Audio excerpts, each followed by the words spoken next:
नुकतंच केरळमधील विझिंजम बंदराने अवघ्या 18 महिन्यात 20 लाख TEU म्हणजेच 20 फूट इक्विव्हॅलंट युनिट्स कंटेनर माल हाताळत भारतीय सागरी क्षेत्रात नवा इतिहास रचला. त्यामुळे विझिंजमकडे आता केवळ भारतातील आणखी एक बंदर म्हणून नव्हे तर जागतिक सागरी व्यापाराच्या नकाशावर उदयास येणाऱ्या महत्वाच्या केंद्राच्या नजरेतून पाहिलं जात आहे. विशेष म्हणजे हे बंदर केवळ कंटेनर हाताळणीच्या विक्रमामुळेच चर्चेत आलेलं नाहीये, तर अनेक तज्ज्ञांच्या मते विझिंजम भारताच्या सागरी आणि व्यापारी भवितव्यात मोठा बदल घडवू शकते. पण नेमकं असं काय आहे या बंदरात? अवघ्या काही महिन्यातच ते इतकं चर्चेत का आलंय? भारताच्या समुद्री व्यापारासाठी ते इतकं महत्वाचं का मानलं जात आहे आणि त्याला भारताच्या सागरी सामर्थ्याचा नवा अध्याय का म्हटलं जात आहे? या सगळ्या प्रश्नांची उत्तरं शोधूया. इन्फ्रावर बोलू काही या आजच्या विशेष भागात. नमस्कार, न्यूज रंकामध्ये आपलं स्वागत आहे. मित्रांनो, एखाद्या देशाची आर्थिक ताकद म्हटली की आपल्या डोळ्यासमोर कारखाने, महामार्ग, रेल्वे किंवा मोठमोठी शहरं उभी राहतात. पण जागतिक व्यापाराच्या जगात आणखी एक गोष्ट तितकीच महत्वाची असते आणि ती म्हणजे बंदरं. कारण जगातील बहुतांश व्यापार समुद्रमार्गे होतो. त्यामुळे बंदर म्हणजे केवळ जहाजं थांबवण्याची जागा नसते, तर ते देशाच्या अर्थव्यवस्थेचं प्रवेशद्वार असतं. हे चित्र अगदी स्पष्ट असलं तरी इथेच भारतासमोर एक मोठा विरोधाभास होता. हजारो किलोमीटरची किनारपट्टी, डझनभर मोठी बंदरं आणि जगातील सर्वात वेगाने वाढणाऱ्या अर्थव्यवस्थांपैकी एक असलेला भारत. तरी भारतात तयार झालेला मोठा कंटेनर माल अनेकदा थेट जगभर जात नव्हता. उलट त्याचा पहिला थांबा भारतात नव्हे तर श्रीलंकेतील कोलंबो, सिंगापूर किंवा मलेशियातील पोर्ट क्लांग सारख्या परदेशी बंदरांमध्ये असायचा. यातून प्रश्न असा की भारतासारख्या महासागरी देशाला हा वळसा का द्यावा लागत होता? याचं उत्तर दडलंय ट्रान्सशिपमेंट या संकल्पनेत. समजा मुंबई, मुंद्रा किंवा चेन्नईमधून एखादा कंटेनर युरोपकडे निघाला की आपल्याला वाटेल तो थेट गंतव्यस्थानी पोहोचेल. पण अनेकदा तसं होत नव्हतं. भारतीय माल प्रथम कोलंबो किंवा सिंगापूर सारख्या मोठ्या ट्रान्सशिपमेंट हबमध्ये पोचायचा. तिथे कंटेनर दुसऱ्या अधिक मोठ्या जहाजांमध्ये चढवलं जायचं आणि त्यानंतरच ते जगभराच्या बाजारपेठांकडे रवाना व्हायचं. ही प्रक्रिया म्हणजे ट्रान्सशिपमेंट. ऐकायला साधी वाटणारी ही व्यवस्था भारतासाठी मात्र महागडी ठरत होती. भारतातील ट्रान्सशिपमेंट कंटेनरपैकी सुमारे 75% कंटेनर परदेशी बंदरांमधून हाताळले जात होते. यातील मोठा वाटा कोलंबो, सिंगापूर आणि पोर्ट क्लांग या बंदरांकडे होता. याचा परिणाम केवळ आर्थिक नव्हता. प्रत्येक अतिरिक्त थांबा म्हणजे अधिक वेळ, अधिक खर्च आणि भारतीय निर्यातदारांवरील वाढता आर्थिक भार.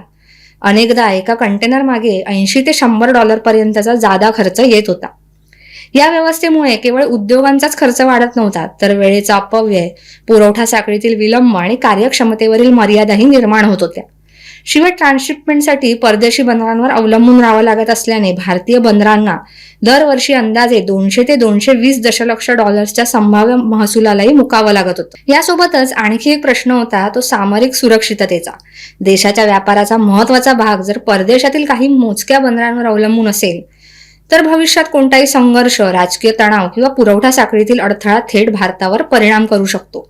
हा मुद्दा तितकाच महत्वाचा आहे आणि याच ठिकाणी एंट्री होते ती विझिंजम बंदराची. कारण हे बंदर भारताला केवळ अधिक कंटेनर हाताळण्याची क्षमता देत नाही, तर जागतिक सागरी व्यापार साखळीत अधिक मजबूत आणि स्वावलंबी स्थान मिळवून देण्याची क्षमता ठेवतो. म्हणूनच विझिंजमचा 20 लाख TEUचा टप्पा हा केवळ एक बंदराचा विक्रम नाहीये, तर तो भारताच्या सागरी इतिहासातील नव्या पर्वाची सुरुवात आहे. पण आता सर्वात महत्वाचा प्रश्न की भारतात आधीपासून मुंबई, जवाहरलाल नेहरू पोर्ट, मुंद्रा, चेन्नई आणि कोची यासारखी मोठी बंदरं असताना विझिंजमचं इतकं विशेष का महत्व ठरतंय? याचं उत्तर दडलंय ते या बंदराच्या नैसर्गिक वैशिष्ट्यांमध्ये. सामान्यतः मोठी बंदरं विकसित करताना समुद्र तळाचं नियमित खोलीकरण म्हणजेच ड्रेजिंग करावं लागतं. कारण आधुनिक कंटेनर वाहतुकीमध्ये वापरली जाणारी प्रचंड आकाराची जहाजं हाताळण्यासाठी खोल पाण्याची आवश्यकता असते. मात्र विझिंजमची कहाणी थोडी वेगळी आहे. इथे किनाऱ्याजवळच नैसर्गिकरित्या 18 ते 20 मीटरपेक्षा अधिक खोली उपलब्ध आहे. त्यामुळे जगातील सर्वात मोठ्या कंटेनर जहाजांना इथे सहज प्रवेश मिळतो. पण विझिंजमची ताकद केवळ खोल पाण्यात नाहीये, त्याला आणखी एक महत्वाचा भौगोलिक फायदा लाभलाय. जगातील सर्वाधिक वर्दळीच्या पूर्व-पश्चिम सागरी मार्गांपैकी एक मार्ग भारताच्या दक्षिण टोकाजवळून जातो. आशिया, युरोप, मध्य पूर्व आणि आफ्रिका यांना जोडणाऱ्या या मार्गावरून जागतिक व्यापाराचा मोठा हिस्सा वाहून नेला जातो. विशेष म्हणजे विझिंजम हे या महत्वाच्या सागरी मार्गापासून अवघ्या 10 नॉटिकल मैलांवर आहे, म्हणजेच सुमारे 18 ते 19 किलोमीटर अंतरावर आहे. आता हे अंतर किती कमी आहे हे एका साध्या उदाहरणावरून समजून घेऊया. समजा एखादा कंटेनर जहाज सिंगापूरहून युरोपकडे जात आहे, तर अनेक बंदरांमध्ये थांबण्यासाठी त्या जहाजाला मुख्य सागरी मार्ग सोडून आत वळावं लागतं आणि पुन्हा मूळ मार्गावर यावं लागतं. यामुळे अतिरिक्त वेळ आणि इंधन खर्च होतो. पण विझिंजमच्या बाबतीत परिस्थिती वेगळी आहे. हे बंदर आंतरराष्ट्रीय सागरी मार्गाच्या अगदी जवळ असल्यामुळे जहाजांना फारसा वळसा घ्यावा लागत नाही. म्हणजेच प्रवासात मोठा बदल न करता जहाजं इथे थांबू शकतात. त्यामुळे वेळ, इंधन आणि ऑपरेशनल खर्चाची बचत होते. सागरी व्यापारात काही तासांची बचतही लाखो रुपयांचा आर्थिक फायदे निर्माण करू शकतात. त्यामुळे जगातील प्रमुख शिपिंग कंपन्या अशा स्थानाला विशेष महत्त्व देतात आणि याच ठिकाणी विझिंजम इतर अनेक भारतीय बंदरांपेक्षा वेगळं ठरते. आतापर्यंत आपण विझिंजम बंदराचे सामरिक महत्त्व, त्याला लाभलेलं अद्वितीय भौगोलिक स्थान आणि भारताच्या सागरी क्षेत्रासाठी त्याचे संभाव्य परिणाम समजून घेतले. मात्र एखादं बंदर केवळ योग्य ठिकाणी असल्यामुळे जागतिक दर्जाचं ठरत नाही. त्यामध्ये असते दूरदृष्टी, दीर्घकालीन नियोजन, अत्याधुनिक तंत्रज्ञान, प्रचंड गुंतवणूक आणि अनेक दशकांची चिकाटी. मग नेमका विझिंजम बंदराचा प्रवास कसा सुरू झाला, या प्रकल्पामागील कल्पना किती जुनी आहे आणि असे कोणते वैशिष्ट्यपूर्ण पायाभूत घटक आहेत जे इथे उभारण्यात आले आहेत, त्यामुळे आज विझिंजमकडे भारताच्या सागरी भवितव्याचा महत्वाचा आधारस्तंभ म्हणून पाहिलं जात आहे. तर याची कहाणी जाणून घेण्यासाठी आपल्याला इतिहासात थोडं मागे जावं लागेल. विझिंजम हे नाव भारतासाठी काही नवीन नाहीये. प्राचीन काळापासून हे ठिकाण अरब, रोमन आणि इतर परदेशी व्यापाऱ्यांसाठी महत्वाचं सागरी केंद्र म्हणून ओळखलं जात होतं. अरबी समुद्र आणि हिंदी महासागराला जोडणाऱ्या व्यापारी मार्गांवरील त्याचे धोरणात्मक स्थान यासाठी कारणीभूत होतं. खोल समुद्रातील आधुनिक बंदर उभारण्याची संकल्पना देखील काही अलीकडची नाही. ब्रिटिश काळातच या भागातील नैसर्गिक खोली आणि भौगोलिक वैशिष्ट्य लक्षात घेऊन अशा बंदराची कल्पना मांडण्यात आली होती. मात्र ती प्रत्यक्षात साकार होण्यासाठी अनेक दशकं जावी लागली. 1985 मध्ये तत्कालीन पंतप्रधान राजीव गांधी यांच्या भेटीनंतर या प्रकल्पाला नव्याने चालना मिळाली. त्यानंतर तत्कालीन मुख्यमंत्री के करुणाकरन यांनी 1991 मध्ये या महत्वाकांक्षी योजनेला पुढे नेण्याचे प्रयत्न सुरू केले. विविध अभ्यास, अहवाल आणि प्रशासकीय प्रक्रियांमधून मार्गक्रमण करत अखेर 2015 मध्ये केरळ सरकार आणि Adani ports and special economic zone यांच्यात सार्वजनिक खासगी भागीदारी तत्वावर करार झाला आणि प्रकल्पाला प्रत्यक्ष गती मिळाली. दीर्घ प्रतीक्षेनंतर साकार झालेल्या बंदराचं उद्घाटन पंतप्रधान नरेंद्र मोदी यांच्या हस्ते 2 मे 2025 रोजी करण्यात आलं.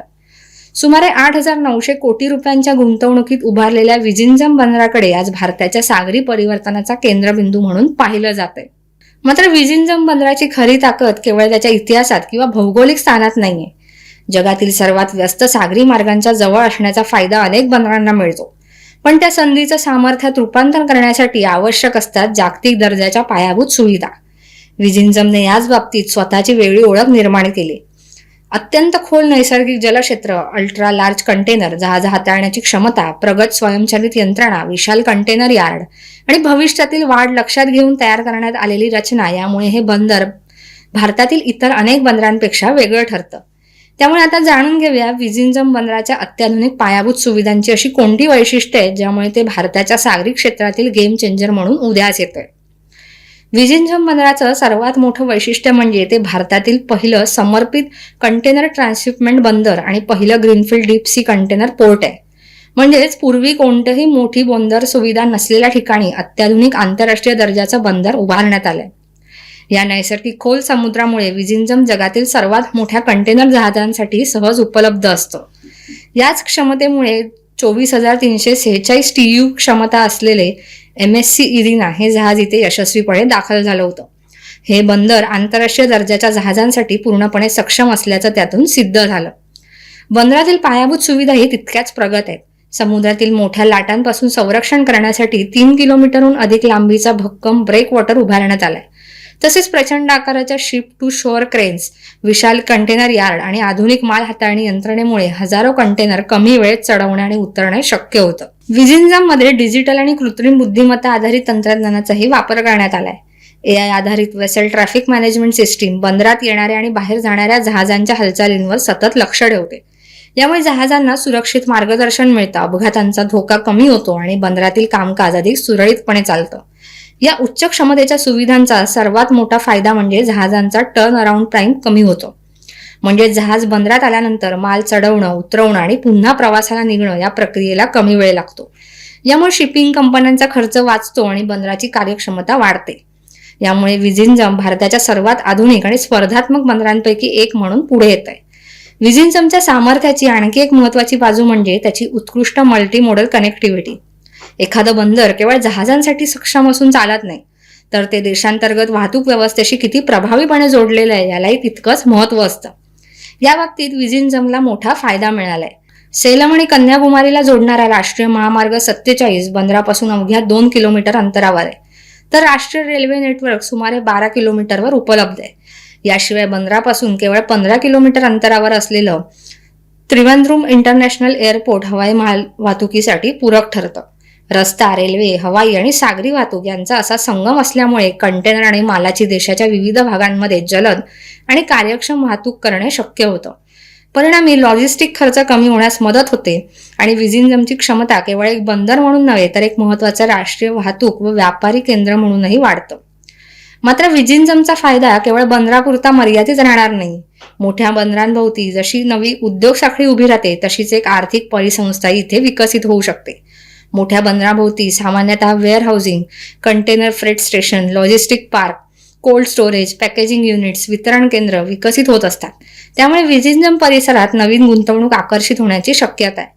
विशेषतः केरळ आणि दक्षिण भारतातील कृषी, मत्स्य व्यवसाय, अन्न प्रक्रिया आणि उत्पादन क्षेत्राला याचा फायदा होऊ शकतो. कोल्ड चेन आणि निर्यात सुविधा उपलब्ध झाल्यास समुद्री उत्पादनं, फळं, भाजीपाला आणि प्रक्रिया केलेल्या अन्न पदार्थांची निर्यात अधिक सुलभ होऊ शकते. यामुळे स्थानिक उद्योगांना जागतिक बाजारपेठेशी थेट जोडण्याची संधी मिळते. रोजगार निर्मिती हा देखील विजिंजमच्या आर्थिक परिणामाचा मोठा पैलू आहे. बंदराच्या बांधकाम आणि संचालनामध्ये थेट रोजगार निर्माण होतोच, पण त्याहून अधिक रोजगार लॉजिस्टिक, वाहतूक, गोदाम व्यवस्था, देखभाल, सुरक्षा, IT सेवा, जहाज दुरुस्ती, पुरवठा साखळी व्यवस्थापन आणि संबंधित उद्योगांमध्ये निर्माण होण्याची शक्यता असते. विजिंजममध्ये बंदराचं महत्त्व केवळ व्यापार आणि अर्थव्यवस्थेपुरतं मर्यादित नाहीये. अनेक सामरिक तज्ज्ञांच्या मते हे बंदर हिंद महासागर क्षेत्रातील बदलत्या भूराजकीय समीकरणांच्या दृष्टीनेही अत्यंत धोरणात्मक ठरतं. गेल्या 2 दशकात चीनने आपल्या स्ट्रिंग ऑफ पर्ल्स या रणनीती अंतर्गत हिंद महासागर परिसरातील अनेक बंदरे, पायाभूत सुविधा आणि सागरी प्रकल्पांमध्ये मोठ्या प्रमाणावर गुंतवणूक केली. श्रीलंकेतील हंबनटोटा, पाकिस्तानमधील ग्वादर आणि म्यानमारमधील क्योक्फ्यू यांसारख्या बंदरांमध्ये चीनचा सहभाग वाढलाय. यामुळे हिंद महासागर क्षेत्रातील सामरिक स्पर्धा अधिक तीव्र झाली. अशा परिस्थितीत भारतासाठी स्वतःची आधुनिक, खोल पाण्याची आणि आंतरराष्ट्रीय दर्जाची ट्रान्सशिपमेंट बंदरं विकसित करणं अधिक महत्त्वाचं बनतं. याच पार्श्वभूमीवर जगातील सर्वाधिक वर्दळीच्या पूर्व-पश्चिम सागरी मार्गांच्या जवळ असलेलं हे बंदर भारताला आंतरराष्ट्रीय सागरी व्यापार साखळीत अधिक प्रभावी स्थान मिळवून देतं. विजिंजम बंदराने अवघ्या काही वर्षात भारतीय सागरी क्षेत्रात आपलं महत्त्व सिद्ध केलं असलं तरी सध्या दिसत असलेलं स्वरूप हे या महत्त्वाकांक्षी प्रकल्पाचा केवळ पहिला टप्पा आहे. प्रत्यक्षात विजिंजमची संपूर्ण क्षमता अजून विकसित व्हायची. त्यामुळे आजची यशोगाथा ही अंतिम टप्पा नसून एका मोठ्या प्रवासाची सुरुवात मानली जाते. सध्या कार्यरत असलेल्या टप्प्यात बंदराने कंटेनर हाताळण्याची उल्लेखनीय क्षमता निर्माण केली. मात्र भविष्यातील टप्प्यांमध्ये नवीन बर्थ, अतिरिक्त कंटेनर यार्ड, अधिक क्षमतेच्या माल हाताळणी सुविधा आणि प्रगत लॉजिस्टिक पायाभूत सुविधा उभारण्याचं नियोजन करण्यात आलंय. या विस्तारानंतर बंदराची वार्षिक कंटेनर हाताळणी क्षमता अनेक पटींनी वाढणार आहे. विजिंजमच्या विकासाची संकल्पना सुरुवातीपासूनच दीर्घकालीन दृष्टिकोन ठेवून तयार करण्यात आली. भविष्यातील वाढती जागतिक कंटेनर वाहतूक, अधिक मोठ्या जहाजांचा वापर आणि ट्रान्सशिपमेंट व्यवसायातील वाढ लक्षात घेऊन बंदरासाठी आवश्यक जागा आणि पायाभूत सुविधांचं नियोजन करण्यात आलंय. त्यामुळे पुढील विस्तार करताना मूलभूत संरचनेत मोठे बदल करण्याची गरज भासणार नाहीये. एकेकाळी भारताचा मोठा समुद्री व्यापार परदेशी बंदरांच्या माध्यमातून जगभर पोहोचत होता. मात्र विजिंजमच्या रूपाने भारताने आता स्वतःचं जागतिक दर्जाचं ट्रान्सशिपमेंट केंद्र उभारण्याच्या दिशेने निर्णायक पाऊल टाकलंय. यामुळे विजिंजम हे केवळ एक बंदर राहिलेलं नाही, ते भारताच्या सागरी आत्मनिर्भरतेच्या, आर्थिक महत्त्वाकांक्षेचं आणि जागतिक व्यापारातील वाढत्या प्रभावाचा प्रतीक बनलंय. येत्या दशकात भारत जागतिक सागरी शक्ती म्हणून किती वेगाने पुढे जातो यामध्ये विजिंजमची भूमिका अत्यंत महत्त्वाची ठरणार आहे. तर तुम्हाला व्हिडिओ आवडला असेल तर लाईक करा, शेअर करा, कमेंट करा आणि न्यूज रंगाच्या YouTube चॅनलला सबस्क्राईब करा. धन्यवाद.